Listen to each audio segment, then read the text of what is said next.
자, 1편 상법 총론 봐주세요. 앞에 지금 그 1페이지가 되는 1페이지 보시면 상법의 기초, 상법 기초의 1편은 상법 총론으로서 상법의 총칙과 상행위를 배웁니다. 제가 그 앞 시간에 올리지 않았지만 1강, 2강 내가 해드렸어요. 아마 그 제가 자료는 안 올렸어요. 지금 1강부터 다시 시작하는 거거든요. 왜냐면은 이거는 지금 생소한 얘기가 될 수 있지만 뭔가 들은 적이 있다라면서 가셔도 돼요. 예, 그래서 보시면 이제 상법 총칙과 상행위, 특히 상행위가 문제 무조건 나옵니다. 매번 1번에서 2번 문제 무조건 상행위에 대해서 얘기를 해요. 자, 그래서 8개의 주제로 이루어져 있는데 상법 총칙은 5개 주제이고 상행위는 3개의 주제로 되어 있어요. 이게 지금 법조문 순서로 얘기하고 있습니다. 1강에서부터 8강까지 보세요. 1강 상인, 그 다음에 2강 상업사용인, 3강 상호하고 그 명의대여자, 그 다음에 4강은 상업등기조. 자, 여기까지 체크, 여기까지가 지금 상법의 총칙이에요. 자, 그리고 난 다음에, 그 다음에 이제 상행위가 5강, 6강, 7강, 8강부터 이제 상행위에 보시면 영업양도, 그 다음에 상사매매, 대리인 중개인, 위탁매매인, 그 다음에 운송업, 그 다음에 공중접객업, 이렇게 해서 상행위가 이제 끝납니다. 자, 이제 1강 넘겨보시면 상인은 도대체 누굴 상인이라고 하는지 저기 쭉 내려와서 전체적인 거 우리 300페이지까지 가기 때문에 전체적인 건 다 얘기 못해요. 아마 체크돼 있을 거예요. 여러분들 책에 처음 들어오신 분은 책 체크 안 돼 있겠지만 제가 그 부분만 좀 얘기하면서 갈게요. 밑에서 5번째 줄 올라오면은 거기 보이죠? 따라서 보이죠? 실질적 의의 상법은 체크되어 있을 거예요. 상법전 체크하세요. 노란색으로. 자, 그리고 그 외에 많은 보세요. 체크하세요. 상사특별법 또 체크하세요. 상간수법. 이들이 다 상법이에요. 상법. 자, 밑에 보세요. 체크 안 하셔도 됩니다. 상법의 법원이란 우리가 기업의 특유한 생활관계를 규율하는 법규모로서 밑에서 보면 상사재정법, 거기 보면 상법전, 상사특별법령, 그 다음에 상간수법, 그 다음에 상사자치법까지. 이들이 다 법원이에요. 법원은 자주 물어보진 않는데 가끔 몇 년에 한 번씩 물어봐요. 그래서 다음은 상법의 법원이 아닌 것 이렇게 뭐 이제 안 나올 거예요. 이렇게 간단한 얘기는. 자, 그러면 이제 그 우측에 보면은 상법이 이제 1조 나오죠. 이 1조가 민법의 1조처럼 법원을 얘기해요. 상사에 관하여 본법이 이거 상법을 얘기합니다. 본법에 규정이 없으면, 그러니까 상법에 규정이 없으면 그다음에 뭘 적용해요? 상간수법. 자, 민법에서 얘기하는 간수법은 민간수법이에요. 여기서 얘기하는 건 상법의 간수법, 그러니까 상간수법에 의하고, 그 다음에 상간수법이 없으면 민법 나왔죠. 자, 민법 하면 민법, 그 다음에 민관수법, 그 다음에 조리라고 보시면 돼요. 이게 지금 법원이다. 적용되는 순서를 얘기했습니다. 다 보충적 효력이 있는 거고요. 자, 1.1. 보충이라는 건 물어보지 않아요. 상법에서. 민법에서 물어봐도. 자, 상인의 개념이 나옵니다. 여러분들 체크되어 있을 거예요. 밑에 상인 체크되어 있고 상행인. 이거 두 개 구분하셔야 돼요. 구분하는 문제는 무조건 나옵니다. 이거 안 나온 적이 없어요. 구분해 주셔야 돼요. 여러분 체크되어 있을 겁니다. 아마 제가 화살표도 막 했을 거예요. 보세요. 상인은 반드시 상인의 개념 먼저 나오죠. 그 다음에 밑에서 보면 상해의 유형과 종류를 정하고 이러한 상해를 하는 자를 상인으로 해서 상법을 적용하는 방법. 자, 앞에 있는 상인의 개념을 정하고 할 때는 이건 상인을 얘기하고 지금 방금 얘기했던 것처럼 상해의 유형과 종류를 정하고 할 때는 이건 상행위를 얘기합니다. 여러분들이 이거 이해 안 가요. 그러니까 앞에가 어떤 단어가 나오느냐에 따라 가지고 이건 상인이고 이건 상행이라고 무조건 그렇게 암기도 아니면서도 편법을 하세요. 편법. 이거 이해 못해요. 자, 다시 보세요. 상인의 개념을 정하고 이렇게 나왔죠. 그럼 이건 상인. 앞에 또 보세요. 상해의 유형과 종류를 정하고 상행 이렇게만 이해하시라고요. 지금 현재는. 자, 그럼 얘기합니다. 상인의 개념을 먼저 정해요. 그리고 난 다음에 그 상인이 하는 행위 이걸 상인이라고 한다는 거죠. 지금 얘기하는 개념은 상인을 얘기합니다. 상인. 다시 얘기할게요. 그 상인이 하는 행위가 상행위라고요. 상행위를 설명하는 게 아니에요. 지금 상인에 대한 개념을 설명하고 있습니다. 지금. 자, 그리고 나서 상법을 적용하는 그 방법이 있고 그리고 두 번째 상행의 유형과 종류를 정하고 지금 상행위를 얘기합니다. 그리고 난 다음에 뭐라고 되어 있어요? 상행위를 하는 자를 상행위라고 한다고요. 예. 이거 상행위에 대한 개념을 얘기하는 겁니다, 지금. 그리고 나서 상법을 적용하는 이 두 가지 방법이 있다는 거예요. 그래서 얘기하는 상행과 상행위 두 가지 방법에 대한 설명을 하고 있어요. 자, 상행주의, 주관주의, 형식주의. 이는 상행을 지금 얘기하는 거고요. 그 다음에 나오는 상행위주의, 객관주의, 실질주의. 옆에 체크되어 있을 거예요. 절차주의 돼 있죠? 써 있죠? 절차주의. 거기까지 써놨어요. 절차주의까지가 상행위를 얘기합니다. 상행에 관계되어 있어요. 자, 이제 넘길게요. 그 다음에 이제 자세하게 배우죠. 우리 상행주의가 뭐고 상행위주의가 뭔지 앞에 있는 것과 같이 연결합니다. 자, 상행주의란 개념을 먼저 정하고 이렇게 가요. 그 다음에 뭐예요? 그 상인이 하는 행위가 상행이라고요. 그래서 우리 입법주의를 말하는데 쭉 내려와서 결국 보죠. 네 줄 내려와서 체크되어 있을 거예요. 상인주의를 취하는 경우 그 상인은 상인의 계급법으로서의 성질을 갖게 된다. 이걸 상행위하고 상인하고 바꿔서 설명해요. 바꿔서 지분이 나와요. 그러니까 그 체크되어 있는 부분 유심히 봐주세요. 자, 그리고 마지막 즉 상인이라는 신분을 가진 계급을 대상으로 하기 때문에 이거 상인주의를 설명한 겁니다. 가로치면 주관주의, 형식주의 다 나왔죠. 자, 상행주의, 객관주의, 실주주의, 절차주의예요. 자, 상행주의란 다시 얘기합니다. 상행의 유형과 종류를 먼저 정하고 그 상행위를 영업하는 자가 상인이라고요. 그리고 그걸 규정하는 게 입법주의예요. 그래서 다음 중 입법주의 중에 상인의 설명이 틀린 것 이렇게 나올 수 있어요. 둘 다 입법주의를 얘기하는 겁니다. 자, 그리고 두 줄 내려와서 상행위주의는 어떤 거래 행위가 상행인지 그 여부에 따라서 상법의 적용 여부를 결정하게 되고 그 행위의 성질이 상행이지만 상행인 것만 문제가 될 뿐이지 거래 주체는 누구예요? 상인이잖아요. 그죠? 상인은 중요하지 않다는 거예요. 상행위 중에서. 그 얘기하는 겁니다, 지금. 자, 이제 우측에 보면 첫 번째 줄, 이제 5페이지. 그 끝에 보세요. 우리 상법이 이러한 어떤 입법주의를 채택하는 것에 따라서는 우리 상법 4조입니다.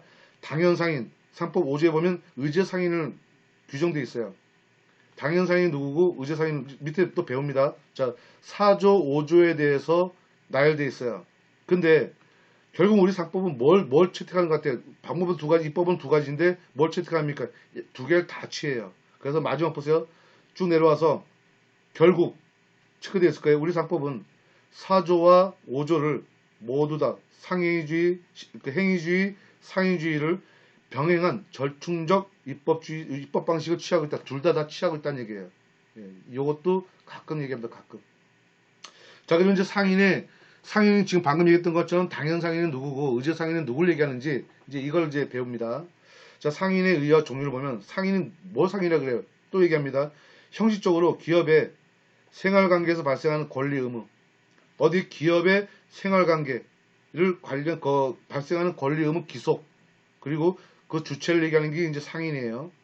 그리고 실질적으로는 그 기업에 인적 조직을 하고 있고 그리고 기업 활동을 영위하는 그런 자들 그들이 상인이에요. 그러니까 어느 한 사람을 상인이라고 보는 게 아니라 그러한 행위하는 전체적인 걸 다 상인으로 보는 거예요. 그러면 회사에 주인이 있으면은 뒤에 나오지만 그 회사를 대신해서 하는 대표 또 지배인 그죠? 또 과장, 부장, 계장, 대리, 평사원 이들이 다 뭐예요? 이들이 여기에 속하죠. 하지만 그들이 각각 하는 일은 다 있어요.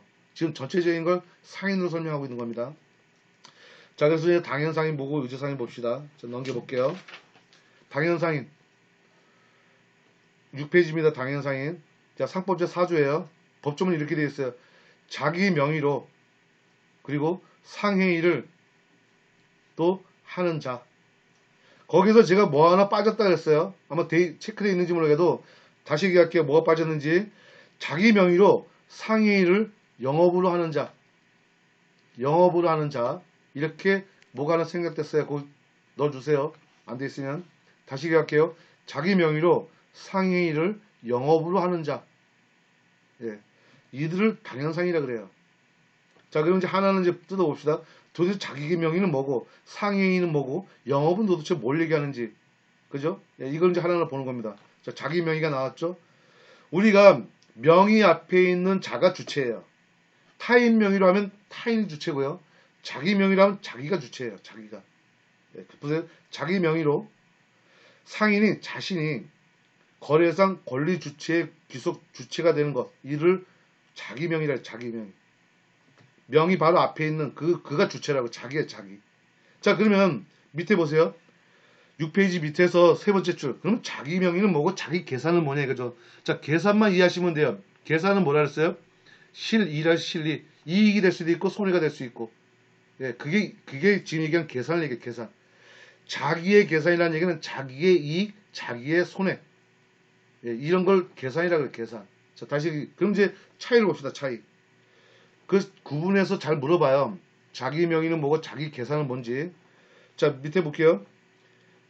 세 번째 줄 끝입니다. 자기 계산으로 한다는 것은 권리 의무의 기습 주체가 누구인지 이걸 별개로 보는 거예요. 아니라는 거죠. 그리고 상행의 중요합니다. 경제적 효과. 경제적 효과가 뭐예요? 플러스가 될 수도 있고 마이너스가 될 수도 있죠. 이익이 될 수도 있고 손해가 될 수 있고. 이게 경제적 효과예요 지금. 예, 이게 계산이라고요. 기속 주체가 자기라는 의미를 얘기하는 게 자기 계산이다. 자, 그러면 타인명의라는 건 뭐예요? 타인명의는 자기의 계산으로 영업활동이 가능하죠. 자, 다시 볼게요. 타인명의라는 거는 내 명의가 아니잖아요. 하지만 계산은 뭐예요? 명의하고 상관없다니까요. 타인명의로 되어 있는 것도 자기 계산할 수도 있잖아요. 타인명의로. 예를 들어서 부부가 같이 일을 해. 실제의 주인은 남편이야. 근데 명의는 부인한테 돼 있네? 누구 명의예요? 타인명의죠. 실제는 누가 해요? 남편이 하죠. 그러면 거기서 나오는 계산, 손익 누가 가져가요? 자기 계산이잖아요. 그게. 자기 계산이고 와이프, 타인의 명의잖아요. 가능하죠. 이렇게 이해하시면 돼요. 이해되신 거죠? 자, 이제 상해인. 도대체 상해인은 뭘 얘기하는지 거기서 보면 이제 상법 46조가 나와요. 46조. 46조는 기본적 상해이라고 그래요. 기본적 상해이. 22종이 나오는데 다 외울 필요 없어요. 22종 여러분들 외울 필요 없어요. 몇 개만 아시면 돼요. 몇 개만. 시험에 나오는 건 몇 개 안 되니까 나머지는 외울 필요 없어요.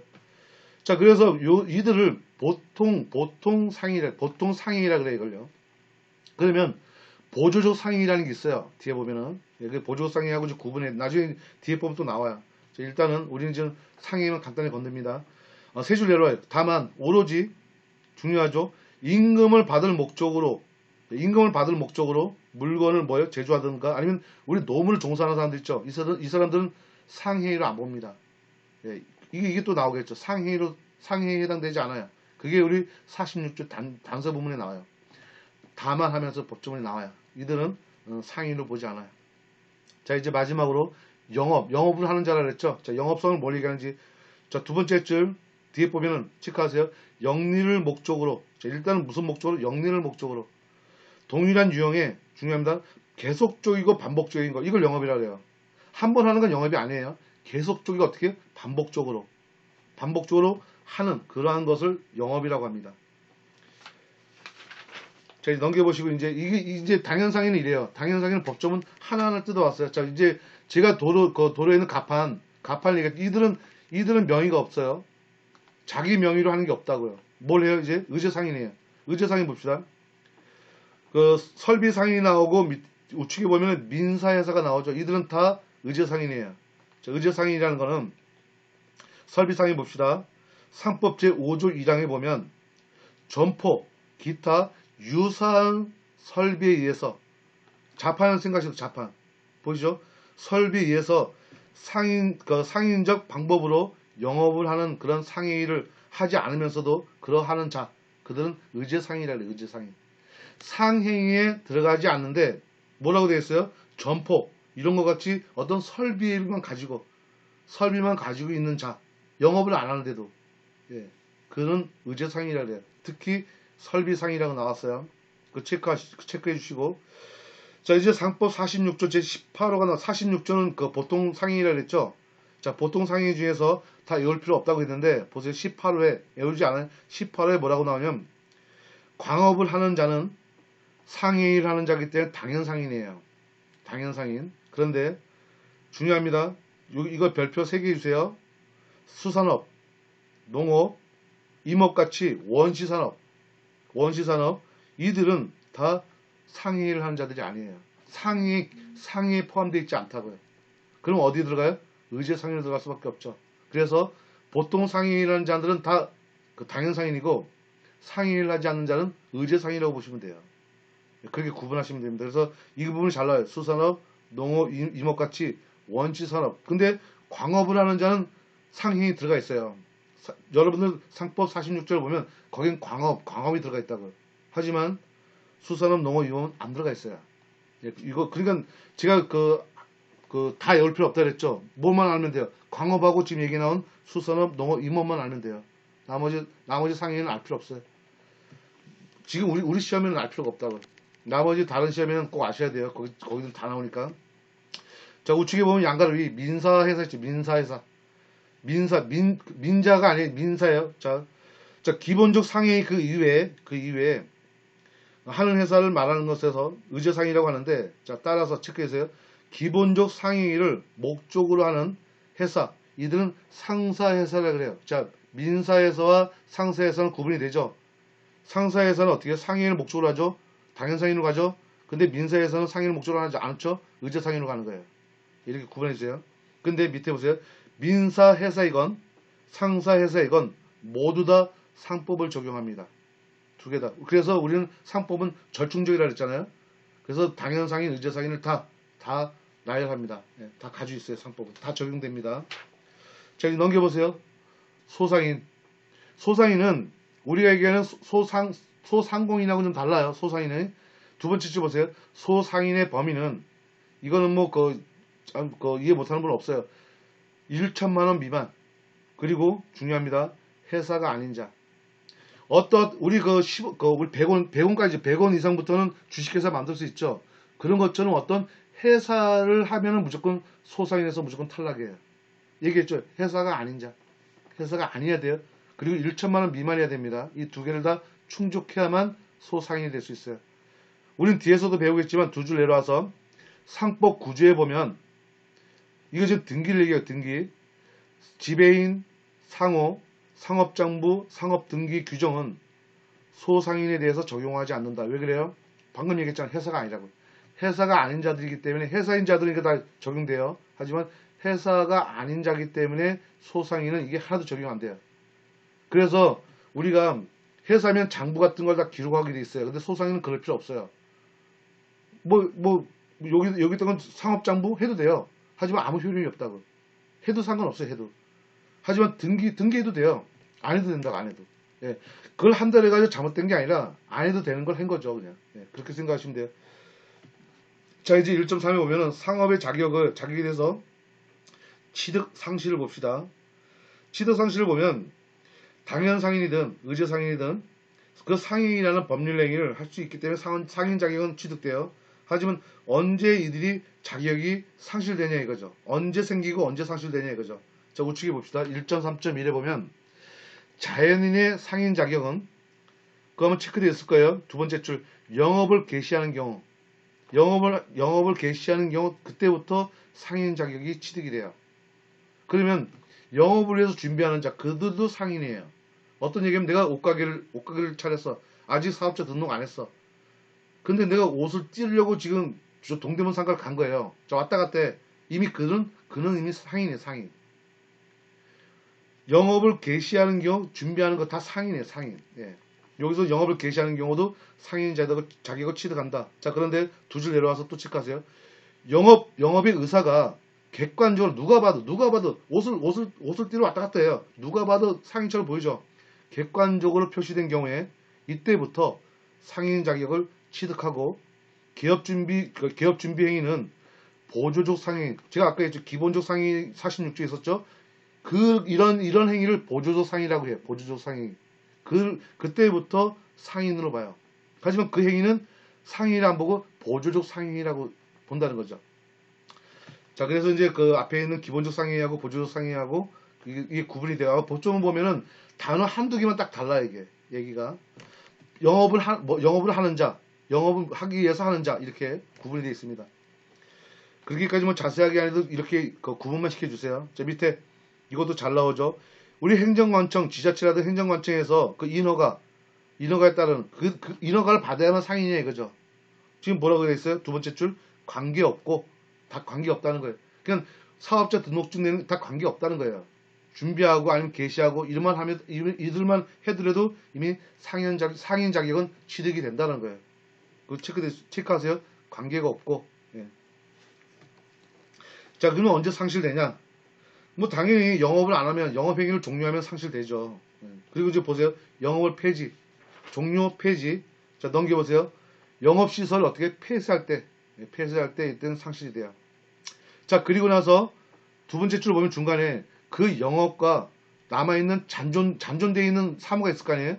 잔물을 사실상 종료하는 걸 얘기해요. 그 잔물하는 걸 남아있다, 뭐 채무라는 거 이거 남아있으면 아직도 상인이에요.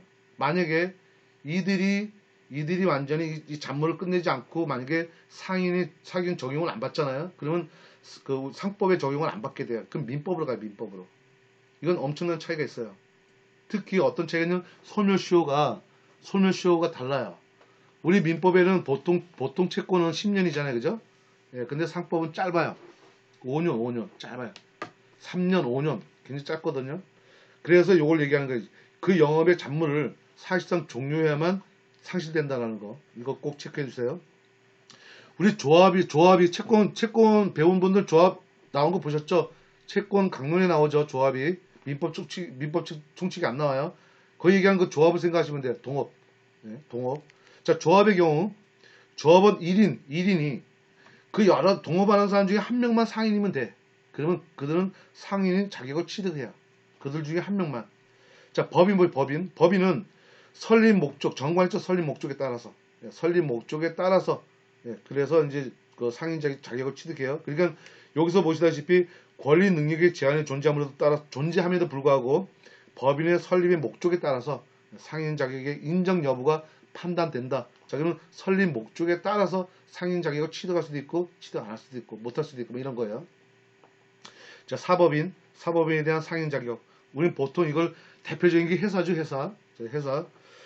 자, 이제 세 번째 줄 끝에 보면은 회사는 설립 등기를 완료함으로써 딱 나오죠. 회사는 우리 주식회사 대표적으로 주식회사는 설립 등기를 하면서 상인 자격을 취득하겠죠. 함으로써 법인 인격을 취득하고 상인 자격을 취득한다. 뭐 지금 회사.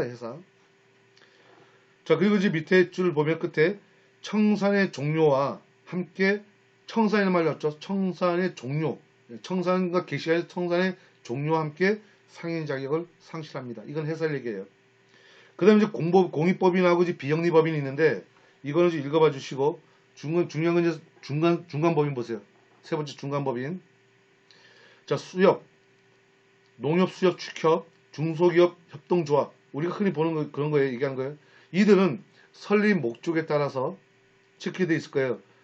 원칙적으로는 상인 자격이 인정되지 않아요. 원칙은 안 돼요. 그런데 다만 뭐라고 되어 있어요? 비회원에 대해서 비회원에 대해서 밑에 줄 비회원에 대해서 그 범위 내에 있는 거 그걸 영위를 하는 자는 그 상인 자격을 취득하는데 체크되어 있을 거예요. 농업협동조합. 위에 보면 농협이 나왔지 농협협동조합은 아니죠. 농업협동조합에 대해서는 상인성을 부정하는 대법원 판례가 있다라는 거예요. 그럼 뭐예요? 농협협동조합은 상인이라는 거 아니라는 거예요. 상인성을 부정했잖아요. 그죠? 이게 시험이 잘 나와요. 자, 밑에 쭉 보세요. 지금 나오는 거는 농협협동조합 이거 나오고요. 자, 밑에 보세요. 상호보험회사. 이들도 인정하지 않고 있죠. 더 내려오세요. 특수공법인 나오죠. 자, 특수공법인 나오면 농지계량조합, 토지계량조합. 이들같이 특수공법인. 이들은 상인 자격을 없어요. 자, 이제 나왔죠. 농협협동조합, 상호보험회사, 여기 했던 농지계량, 토지계량조합. 예, 이들은 상인성이 없다고요.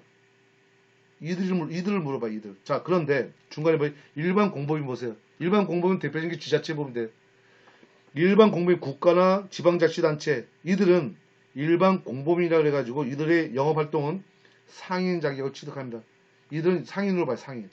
우리가 지자체하고 일반인하고 계약하는 경우가 있죠. 이들은 지자체가 공법인으로 보지 않고 상인 자격으로 계약을 치는 거라고 생각하시면 되는 거예요. 그러면 상법을 적용한다는 거죠. 이럴 때는. 자, 그렇게 봐주시면 됩니다. 자, 넘기세요. 영업의 능력. 영업의 능력을 보면 법인인 경우 법인인 상인은 기관을 통해서 기관 우리는 이 기관이 뭘 얘기하는지 민법에서 배웠어요.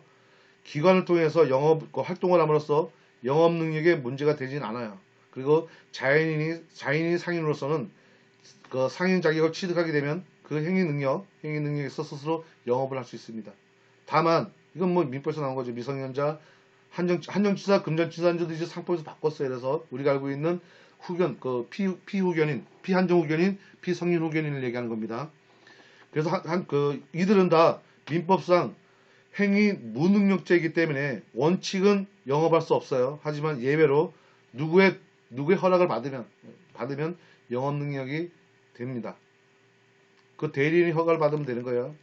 아니면 대리인이 대신하면 되는 대신. 자, 미성년자 민법하고 똑같아요. 그러니까 읽어봐 주시면 됩니다. 법정 대리인 허가를 받으면 영업할 수 있어요. 다만 중요하죠. 상업 등기에 반드시 등기돼 있어야 돼요. 그러지 않으면 선이 모르는 자한테는 대항할 수 없어요. 지금 그 얘기가 이제 등기에서 얘기 또 나옵니다. 그래서 여기에는 미성년자 법적 상업 등기부에 등기가 돼 있어야만 효력이 있어요. 물론 안 하고도 효력이 없는 건 아닌데 문제는 제3자 선인자한테는 대항할 수 없습니다. 자, 법정 대리인, 영업 대리 이들도 법정 대리인, 미성년자 대리 영업할 수 있어요. 다만 상업 등기부에 등기가 돼 있어야 됩니다. 자, 한정치산자는 우리 피성년 후견인이죠. 피성년 후견인은 대리인의 허가를 받아도 안 돼요. 그 얘기 똑같이 나오죠. 한정치산자는 영업 능력이 미성년자 똑같은데 금치산자는 우리가 얘기해 성년 후견을 얘기해요. 여기서 한정치산자는 피한정 후견을 얘기합니다. 이들은 대리인이 허가를 받으면 되는데 금치산자는 법정 대리인이 허가를 받아도 안 돼요. 이는 대리인이 대신해야 됩니다. 대리를 통해서 해야 돼요. 자, 그럼 그럼 금치산자 나와있죠. 법정 대리인 허가를 얻어서 유효한 영업행위를 할 수 없어요. 영업을 하기 위해서는 법정 대리인이 대리로서 해야 됩니다. 영업의 자유와 제한이 있는데, 이거는 특별하진 않아요. 근데 제일 밑에서 세 번째 줄 끝에 보면, 상법은 상업사용인, 뒤에 나옵니다. 대리상, 무한책임사원, 그리고 이사, 이들은 경업을 제한하고 있어요. 지금 여기다 체크해도 음역 뒤에 또 나와요. 똑같은 얘기 또 나와요. 그러니까 뒤에서 한번 더 얘기할 겁니다. 체크만 해두세요. 위에 있는 거 뭐 읽어보시면 되고요. 자, 이제 1강이 이래서 끝납니다.